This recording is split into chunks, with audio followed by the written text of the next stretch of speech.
Hello again. This is Joel Griffith here at ALEC. And this is Jonathan Williams, and we're here talking taxes.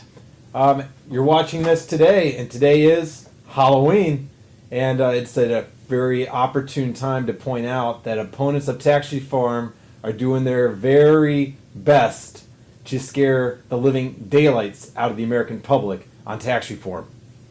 And I guess the big question is what is going to come out of Ways and Means Wednesday? Will it be a trick or will it be a treat when it comes to taxpayers? Well, I'm still hoping it's going to be a treat, but I think this is now a good time to point out, I'd say, some of the misconceptions that are out there. There's a calculator that's being circulated right now by the Government Finance Officers Association, GFOA, and I happened to pull up the calculator, and I was a little blown away, you could say.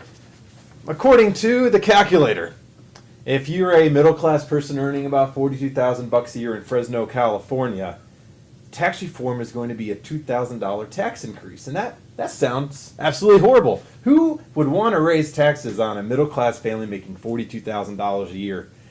But if you dive into the details, you realize this family is as imaginary as the goblins and the ghosts of Halloween. This imaginary family supposedly is paying $17,000 a year in state and local taxes.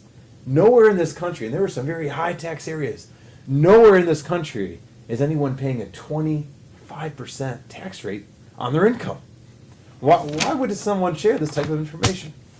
I know, it's a scare tactic. There's no doubt about it. I mean, the other thing that is really being, I think, used somewhat effectively right now in Congress, as you know, in a scare tactic, is the idea that if you repeal the SALT deduction, it's going to hurt the states. I mean, we're hearing this from lots of taxpayer finance groups out there. It's why the ALEC letter on the state and local tax deduction is so important to get rid of these scare tactics, because tax rate reduction, lower taxes, pro-growth tax reform is good for everyone across the board. And so it's so important right now during this scary season up here at tax reform that these scare tactics are called out for what they are.